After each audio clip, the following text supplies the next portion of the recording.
Hello friends, आज हम लोग इंडियन इकोनॉमी सेक्शन डिस्कस करने वाले हैं अपने previous year questions discussion segment में। और इस साल हम लोगों ने 2017 का क्वेश्चन लिया है और वो इंडियन इकोनॉमी का है। यहाँ पे एक चीज़ अपने को ध्यान रखना है कि इंडियन इकोनॉमी में जो अब सवाल पूछे जाएंगे वो मोस्टली क्या है, करंट अफेयर से होंगे, बट इसकी अंडरस्टैंडिंग हमारे लिए काफ़ी महत्वपूर्ण है। इसको जहां तक संभव होगा मैं इसको करंट कॉन्टेक्स्ट में एक्सप्लेन करने की कोशिश करूंगा। तो आइए देखते हैं इंडियन इकोनॉमी का सवाल 2017 का। Which of the following statement is are correct regarding the monetary policy committee. ये बड़ा ही महत्वपूर्ण क्वेश्चन आज के समय में भी बनता है और ये सवाल है मॉनेटरी पॉलिसी कमेटी। जैसा कि आपको ध्यान होगा, आजकल समाचार के सुर्खियों में, जो न्यूज़पेपर के सुर्खियों में छाया रहता है, वो क्या है, इन्फ्लेशन की बात करते हैं। और इन्फ्लेशन को कंट्रोल करने का जो जिम्मा है, जो रेस्पॉन्सिबिलिटी दी गई है, वो आरबीआई को दी गई है, जिसमें कि आरबीआई को जो कंज्यूमर प्राइस इंडेक्स इन्फ्लेशन है सीपीआई, उसको 4% पे मेंटेन करना है। इसमें +-2 टॉलरेंस है, यानी 2 to 6% के बीच इसको मेंटेन करना आरबीआई के पॉलिसी के थ्रू उनको मैंडेट दिया गया है। तो इसलिए आरबीआई के अंदर 2015 में ही एक मॉनेटरी पॉलिसी कमेटी बनाई गई है और इस कमेटी के अंदर 6 मेंबर होते हैं और आरबीआई के गवर्नर इसके चेयरपर्सन होते हैं। तो इस तरीके से टोटल 6+1 इस तरीके से मॉनेटरी पॉलिसी कमेटी बनती है, जो कंट्री के अंदर क्या correct amount of money flow होना चाहिए इकोनॉमी के अंदर, इस बात को डिसाइड करती है और इसको लेकर ही क्या है, वो पॉलिसी रेट्स डिसाइड करते हैं। आइए अब हम लोग ऑप्शन देखते हैं। मॉनेटरी पॉलिसी कमेटी के बारे में जान लिया। It decide the RBI benchmark interest rates, ये करेक्ट है दोस्तों, अभी हमने डिस्कस किया। It is a 12 member body including the governor of RBI is reconstituted every year. This statement is wrong. हमने अभी पढ़ा कि 6 मेंबर ही होते हैं, ठीक है ना। It functions under the chairmanship of the union finance minister. ये स्टेटमेंट भी रॉन्ग है, क्योंकि इसके चेयरपर्सन कौन होते हैं, आरबीआई के गवर्नर। तो इसमें सिर्फ पहला स्टेटमेंट करेक्ट है, ओनली 1, यानी option A is the right answer. आइए नेक्स्ट क्वेश्चन है, who among the following can join the national pension scheme. यानी जो गवर्नमेंट ने नेशनल पेंशन स्कीम अनाउंस किया था, कौन कौन से लोग उसको ज्वाइन कर सकते हैं, यानी उनको ज्वाइन करने वाले लोगों की एलिजिबिलिटी क्या है। यहां पे ऑप्शन देखते हैं। Resident Indian citizens only. दोस्तों ये रेजिडेंट और नॉन रेजिडेंट दोनों ही हो सकते हैं, इसलिए ये ऑप्शन गलत है। यहां पे एज दिया गया है पर्सन्स ऑफ एज 21 to 55, ये स्टेटमेंट भी गलत है, क्योंकि इसमें जो एज डिफाइन किया गया है 18 to 65 years of age define किया गया है। फिर है C statement, all state government employees joining the services after the date of notification by the respective state government. यानी जब राज्य के सरकारों ने इस संदर्भ में, यानी नेशनल पेंशन सिस्टम के अंदर अगर नोटिफिकेशन उन्होंने इशू कर दिया है, तो उसके बाद राज्य सरकार के अंदर जो नियुक्त कर्मचारी हैं वो भी ज्वाइन कर सकते हैं। ये स्टेटमेंट करेक्ट है दोस्तों, right. All central government employees including those of armed forces joining this services on और आफ्टर 1 अप्रैल 2014, इसमें आर्म्ड फोर्सेस को एक्सक्लूड किया गया है, इसीलिए ये स्टेटमेंट भी गलत होगा। तो इसका जो करेक्ट स्टेटमेंट है वो सी है, आंसर होगा हमारा सी। आइए एक और क्वेश्चन है, इसको देखते हैं। Consider the following statement, the standard mark of bureau of Indian standards BIS, यानी एक मानक है जिसको कहते हैं हम BIS स्टैंडर्ड है, जो कि सभी को फॉलो करना होता है जो भी उस कैटेगरी के अंदर आते हैं। Is mandatory for automotive tyres and tubes. ये स्टेटमेंट करेक्ट है दोस्तों। जो भी ऑटोमोबाइल के अंदर या गाड़ियों के अंदर जो टायर और ट्यूब्स लगते हैं, उनको BIS नॉर्म को फॉलो करना, क्वालिटी नॉर्म को फॉलो करना वो क्या है, मैंडेटरी है, इसलिए ये स्टेटमेंट करेक्ट होगा। Agmark is a quality certification mark issued by FAO food and drug organization. ये स्टेटमेंट गलत है क्योंकि FAO food and agricultural organization ये इशू यहाँ पे एक मार्क जो इशू करेगा, पहले तो ये समझे कि एक मार्क होता क्या है। FAO लिखा गया है, फूड एंड एग्रीकल्चरल ऑर्गेनाइजेशन, ये इशू नहीं करता है, right. Food and agriculture organization क्या इशू करेगा, FSSAI, जो कि फूड के क्वालिटी और उसके पैरामीटर्स को चेक करता है। जबकि एक मार्क क्या होता है, ये एक सर्टिफिकेट है जो एग्रीकल्चरल प्रोड्यूस है। ये क्या है, एग्रीकल्चरल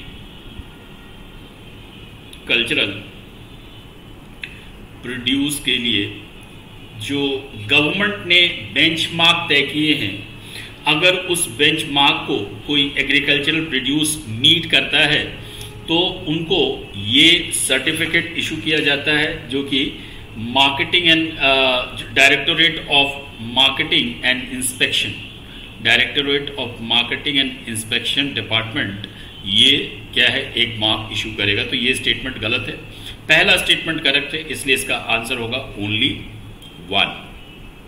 नेक्स्ट है, what is are the advantages of implementing the national agricultural market.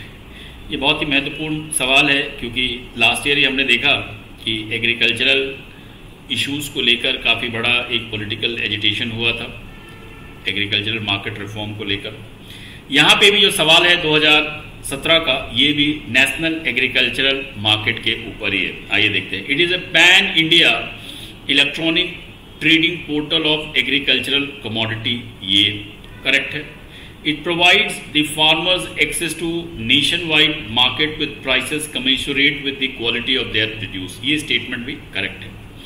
अगर हम देखेंगे तो एग्रीकल्चर क्या है, एग्रीकल्चर एक स्टेट सब्जेक्ट है, राइट, यानी इससे संबंधित जो कानून होते हैं वो राज्य बनाते हैं। लेकिन एग्रीकल्चर मार्केटिंग को लेकर सेंट्रल गवर्नमेंट ने एक national agricultural market scheme launch किया था 2015 में, और उसके तहत देश में जितने भी एग्रीकल्चरल मार्केटिंग से रिलेटेड जो APMCs मंडी है, एग्रीकल्चरल प्रोड्यूस मार्केटिंग कमेटी, इन सारे मंडियों को इलेक्ट्रॉनिक पोर्टल से क्या था, कनेक्ट करना था, और किसानों को ये पता चले इससे कि उनके फसल की सही कीमत क्या है। अल्टीमेटली इसका ऑब्जेक्टिव क्या था, एक नेशनल एग्रीकल्चरल मार्केट को प्रमोट करना। तो इसका जो आंसर होगा ये C होगा, बोथ 1 and 2। अगला देखते हैं क्या है। With reference to national intellectual property rights policy, ये भी इंपॉर्टेंट है। National intellectual property rights policy, consider the following statement. पहले तो आप ये समझिए कि इंटेलेक्चुअल प्रॉपर्टी या IP क्या होता है। IP का मतलब होता है कि ये किसी इन्वेंटर का जो ओरिजिनल उसका क्रिएशन होता है उसके बारे में, ठीक है, उनको एक बौद्धिक अधिकार दिया जाता है, यानी उनके नाम पर ये पेटेंट सुरक्षित किए जाते हैं। ये किसी प्रोडक्ट का हो सकता है, प्रोसेस का हो सकता है, राइटर्स को भी दिए जाते हैं, ठीक है। इस तरीके से उनके इंटेलेक्चुअल राइट्स को प्रोटेक्ट करने के लिए एक कानून बनाया गया था, ठीक है, उसी कानून की हम लोग बात कर रहे हैं। It reiterates India's commitment to Doha Development Agenda and the TRIPS Agreement। Doha development agenda दोस्तों क्या है, 2001 में दोहा मिनिस्टीरियल मीट यानी WTO के एजिस में जो मेन डिसीजन मेकिंग बॉडी है उसको हम क्या कहते हैं, मिनिस्टीरियल मीटिंग, जहां पे कि trade and commerce minister her country के क्या होते हैं, उसके मेंबर होते हैं और कंसेंसस से निर्णय लिया जाता है। तो 2001 में WTO के रेजीम के अंदर जो दोहा में मिनिस्टीरियल मीटिंग हुई थी उसको हम लोग दोहा डेवलपमेंट एजेंडा कहते हैं। यानी यहाँ पे निर्णय ये लिया गया था कि किस तरीके से जो WTO के प्रिंसिपल को अचीव किया जाए, यानी मार्केट एक्सेस, देन फिर ट्रिप्स भी उसका एक हिस्सा था।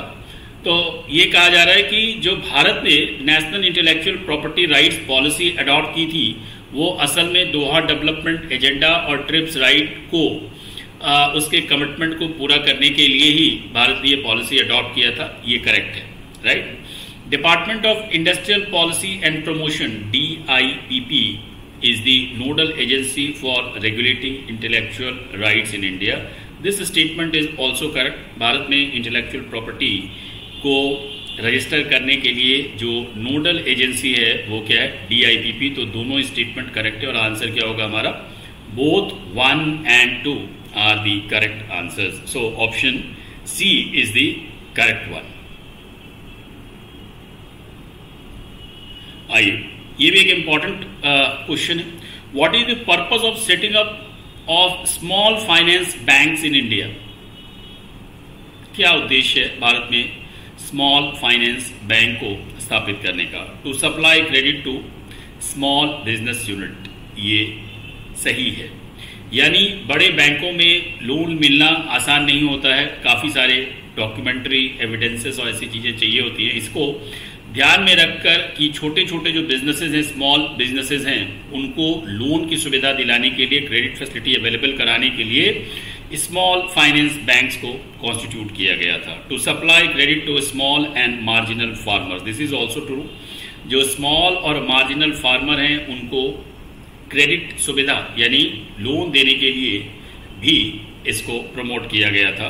To encourage young entrepreneurs to set up business particularly in rural area, ऐसा कोई इसका ऑब्जेक्टिव नहीं था। तो इसका आंसर होगा बोथ 1 and 2। दोस्तों, एक प्रोग्राम है गवर्नमेंट का जिसको हम क्या कहते हैं, फाइनेंशियल इंक्लूजन। तो ये फाइनेंशियल इंक्लूजन के तहत ये स्मॉल फाइनेंस बैंक्स को क्या सेटअप किया गया था। Then which of the following is most likely consequence of implementing unified payment interface? इसने पेमेंट सिस्टम का पूरा क्या है, शक्ल आज बदल दिया है। आइए देखते हैं क्या है इसका answer. Mobile wallets will not be necessary for online payments, ये करेक्ट है। पहले लोग अपने बैंक अकाउंट से मोबाइल वैलेट में ट्रांसफर करते थे, फिर मोबाइल वैलेट से पेमेंट करते थे। अब मोबाइल वैलेट रखने की जरूरत नहीं है, क्योंकि UPI क्या करता है, एक ऐसा इंटरफेस है जो कि आपके मोबाइल से इंटर बैंक ट्रांजैक्शन को क्या फैसिलिटेट करता है, right. Digital currency will totally replace the physical currency in about 2 decades, ऐसा कुछ भी नहीं कहा गया इसमें। FDI inflow will drastically increase, ऐसा नहीं है। Direct transfer of subsidies to poor people will become very effective, ये इसका स्टेटेड ऑब्जेक्टिव नहीं है। यहाँ पे जो मुख्य जो ध्यान था वो ये था कि पेमेंट को कैसे सुविधाजनक बनाया जाए, और उसके लिए NPCI ने, national payment corporation of India, उन्होंने क्या है UPI डेवलप किया, जो कि इंटर बैंक ट्रांजैक्शन को मोबाइल के थ्रू, यानी इसमें मोबाइल क्या है, इंटरफेस है, इसी इंटरफेस के through enter bank transaction facilitate हो सकते हैं। आपने जितना भी पेटीएम है, गूगल पे, फोन पे, इन सब के पीछे जो टेक्नोलॉजी है वो क्या है, UPI है। यानी UPI की वजह से क्या है, ये इंटर बैंक ट्रांजैक्शन संभव है, और इसीलिए अब मोबाइल वैलेट रखने की जरूरत नहीं है। डायरेक्टली जो इंटरफेस है वो हमारे बैंक अकाउंट से कनेक्टेड होता है। तो इसका आंसर क्या है, 1 option A is the correct answer. उसके बाद है with reference to national investment in infrastructure fund which of the following statement is are correct? Government ने national investment and infrastructure fund की इन्वेस्ट किया था। जैसे कि नाम से आपको पता चल रहा है कि ये इंफ्रा सेक्टर के फंडिंग के प्रॉब्लम को एड्रेस करने के लिए इसको क्या है, फंड बनाया था गवर्नमेंट ने। अब देखते हैं इसमें क्या है। It is an organ of NITI Aayog, ठीक है। दूसरा है it has a corpus of 4 lakh crore at present. दोस्तों ये दोनों ही स्टेटमेंट क्या है, गलत हैं, और इसका आंसर होगा डी, नीदर 1 नॉर 2। देन ये फाइनेंशियल डिस्ट्रेस को लेकर एक स्कीम चलाया था आरबीआई ने। विच of the following statement best describes the term scheme for sustainable structuring of stressed asset, S4A, recently seen in news. S4A का मतलब क्या है, scheme for sustainable structuring of stressed assets. पहले तो आप इस क्वेश्चन को, वैसे तो क्वेश्चन बहुत आसान है लेकिन वर्ड काफी टेक्निकल है। एसेट कहते हैं लोन्स को, बैंक जो लोन रेंडर करते हैं, जो ऑफर करते हैं लोन, उसी को बैंकिंग टर्मिनोलॉजी में क्या कहा जाता है, एसेट। अब ये लोन अगर प्रॉपरली सर्विस नहीं हो रहा है, यानी टाइमली रीपेमेंट नहीं हो रहा है लोन का, या फिर उसके प्रिंसिपल्स नहीं आ रहे हैं, तो वैसे में क्या है, account 90 days overdraft, 90 days over due के बाद उसको हम एनपीए कहते हैं। एनपीए एसेट्स को स्ट्रेस्ड एसेट्स भी कहा जाता है अगर ये लगातार 1 साल तक इसकी सर्विसिंग नहीं हो रही है। तो वैसे स्ट्रेस्ड एसेट यानी बैंकों के वैसे लोन जो टाइमली सर्व नहीं हो रहे थे, या बैंकों को लगता था कि इसमें लोन में क्या है, प्रॉब्लम है, इसको कहा जाता है स्ट्रेस्ड एसेट। अब इनको रीस्ट्रक्चर करने के लिए, रीस्ट्रक्चर करने का मतलब क्या है कि बैंक थोड़ा उनको मार्जिन देंगे, मोहलत देंगे, यानी रीपेमेंट लंबा कर देंगे, तो ठीक है, थोड़ा सा उनको मोरेटोरियम दे देंगे, तो उसको क्या कहेंगे हम, रीस्ट्रक्चरिंग ऑफ डेट। अब बैंकों ने एक वन टाइम सोल्यूशन ऑफर किया, क्या है, सस्टेनेबल रीस्ट्रक्चरिंग, यानी लोन को इस तरीके से स्ट्रक्चर करना था ताकि जो बिजनेसेस हैं, जो बोरोवर्स हैं, वो क्या है, अपने लोन को सर्व कर सके बैंकों को। उसके लिए ये स्कीम S4A था। इट इज, अब देखते हैं इसके ऑप्शंस को। It is a procedure for considering ecological cost of development schemes formulated by the government. ठीक है, यहाँ पे सस्टेनेबिलिटी से इकोलॉजी को नहीं जोड़ना है, यहाँ पे लोन स्ट्रक्चरिंग को सस्टेनेबल बनाना था, इसलिए ये स्टेटमेंट गलत है। It is a scheme of RBI for reworking of financial structure of big corporate entities facing genuine difficulties. So this is the correct answer है। वैसे बड़े कॉर्पोरेट जिन्होंने इंफ्रास्ट्रक्चर फंडिंग में या बड़े लोन लिए हुए थे, पर मार्केट नहीं परफॉर्म करने की वजह से, यानी किसी भी बिजनेस रिस्क की वजह से भी वो लोन रिपे करने में सक्षम नहीं थे, इस वजह से उनके लोन को रीस्ट्रक्चर करने के लिए ये S4A स्कीम आरबीआई ने प्रोवाइड किया था। तो B is the correct answer, बाकी सभी क्या गलत है। डिसइन्वेस्टमेंट प्लान भी नहीं है, important provision, insolvency, bankruptcy code अलग है, तो इसका आंसर क्या होगा, B is the correct answer. Then which of the following has occurred in India after its liberalization of economic policies in 1991? यानी आर्थिक उदारीकरण की नीति 91 में जब से भारत ने अडॉप्ट किया, उसके बाद से किन किन चीजों में ये बदलाव हुए, क्या क्या चीजें हुई हैं। Share of agriculture in GDP increase enormously, बल्कि उल्टा हुआ था, ये नीचे गया था।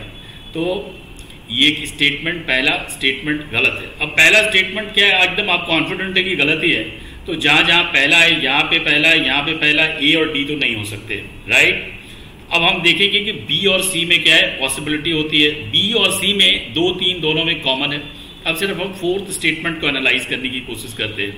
India foreign exchange reserves increased enormously, ये बात सही है कि 1991 में जो हमने इकोनॉमिक लिबरलाइजेशन की पॉलिसी को अडॉप्ट किया था, उसके पीछे का जो मेन रीजन था वो क्या था, फॉरेन एक्सचेंज रिजर्व की कमी। और जब से हमने अपनी इकोनॉमी को लिबरलाइज किया, हमारे देश में फॉरेन एक्सचेंज रिजर्व बहुत तेजी से बढ़े हैं, और ये स्टेटमेंट क्या है, करेक्ट है। तो नेचुरली थर्ड भी क्या है, करेक्ट होगा। एफडीआई इनफ्लोज इंक्रीज्ड, ठीक है, और सेकंड भी करेक्ट होगा। तो इस तरीके से इसका आंसर क्या होगा, बी, 10th का B is the correct answer.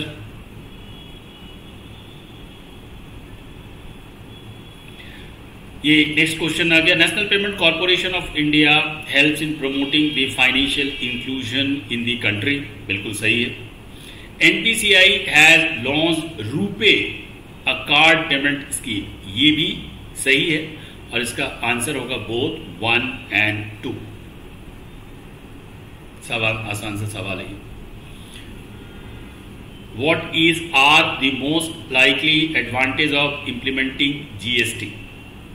GST implement करने का क्या फायदा हो सकता है हमें, आइए देखते हैं।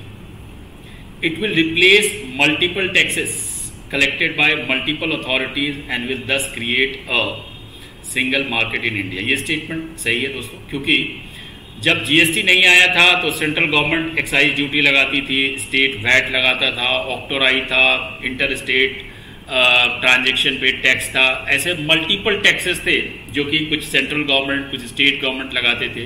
सभी इनडायरेक्ट टैक्सेस को रिप्लेस करके एक सिंगल आज इनडायरेक्ट टैक्स है जिसको हम जीएसटी कहते हैं। तो ये स्टेटमेंट करेक्ट है।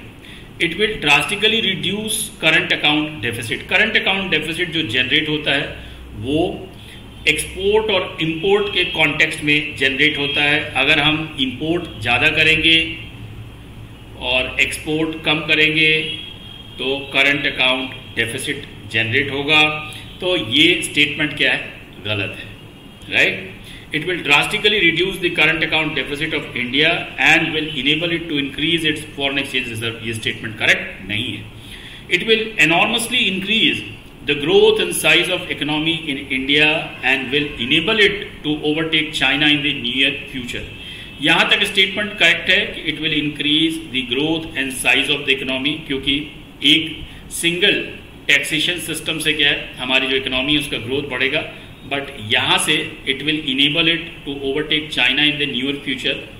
ये क्या है, एक डिस्टेंट ड्रीम है अभी, इसलिए ये वाला स्टेटमेंट गलत हो जाएगा। इसका आंसर है only 1, A is the correct answer. Then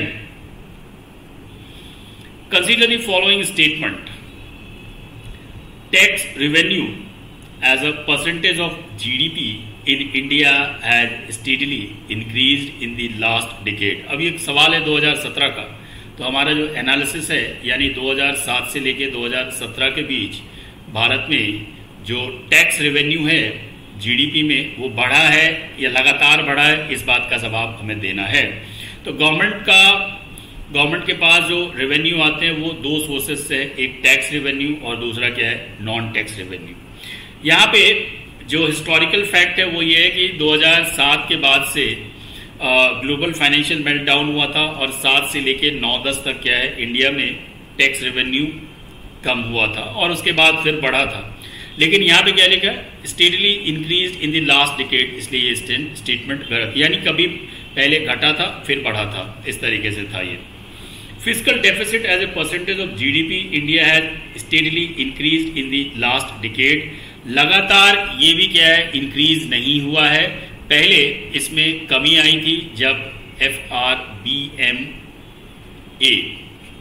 fiscal responsibility budget management act 2003 लाया गया था, तो उसमें था कि फिस्कल डेफिसिट को 3% ऑफ जीडीपी तक क्या है, लिमिट करना है। तो शुरुआती दौर में fiscal deficit as a percentage of GDP में कमी आई थी, लेकिन फिर बाद में बढ़ोतरी देखी गई थी। तो लगातार इसमें बढ़ोतरी नहीं हुई है, ठीक है। तो इसका आंसर, दोनों स्टेटमेंट गलत है, इसलिए इसका आंसर होगा डी। तो ये था हमारा क्वेश्चन जो कि इंडियन इकोनॉमी के ऊपर बेस्ड था। मैं समझता हूं आपको ये एनालिसिस पसंद आया होगा। प्लीज आप वीडियो को देखिए, लाइक करिए, शेयर करिए और चैनल को सब्सक्राइब करिए। Thank you. हम लोग कल मिलेंगे फिर नए वीडियो के साथ।